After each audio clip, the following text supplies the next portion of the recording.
Баршаңызға сәлем достар. Бүгін біз қайнатуды қажет етпейтін, небәрі 10 минутта дайын болатын осындай огонек кобраны жасайтын боламыз. Кеттік.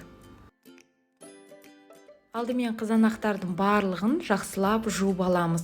Одан кейін осылай артық жерлерін алып тастап, видеодағыдай ұсақтап турап блендерге салатын боламыз.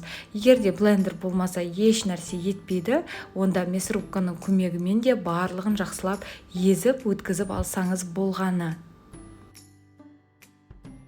Огонекқа қажетті ингредиенттердің барлығын мен видеоның астына жазып қойдым, содан өтіп қарасаңыз болады.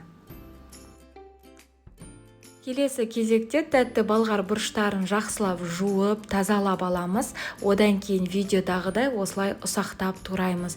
Оны да мясорубканың немесе блендердің көмегімен жақсылап еземіз. Балғар бұрышының кез келген түсін пайдалануға болады, бірақ та негізінде огонекқа қызыл түсін пайдаланған жақсы.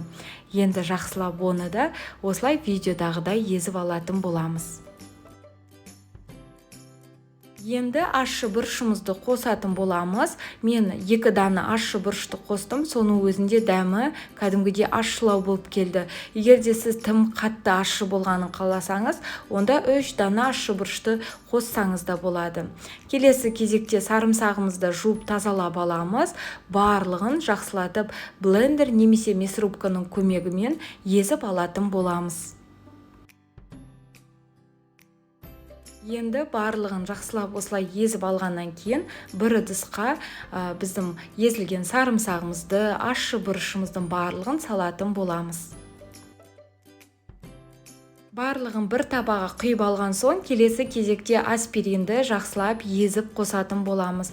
Негізінде 1 килограммға 1 аспирин жеткілікті, бірақ та мен 4 аспирин қосуды жөн көрдім. Енді ең соңында 2 ас қасық тұзымызды да қосып жақсылап араластырамыз. Қыздар, осы орайда айта кететін жайт, әрине тұзды өзіңіздің дәміне қарай салсаңыз болады. Өйткені әркімде тұз әртүрлі, сол себепті 2 ас қасық аз болып қалуы да мүмкін.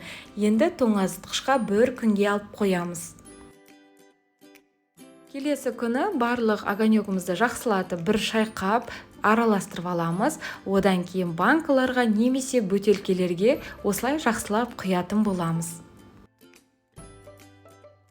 Қыздар, видео ұнап жатса лайк басып, менің каналыма тіркелуді ұмытпаймыз. Қоңыраушаның белгісін бассаңыз, қандай да бір жаңа рецепт келсе, сізге бірден хабарлама келетін болады. Міндетті түрде жасап көріңіздер. Сіздермен бірге болған Гаухар ас болсын.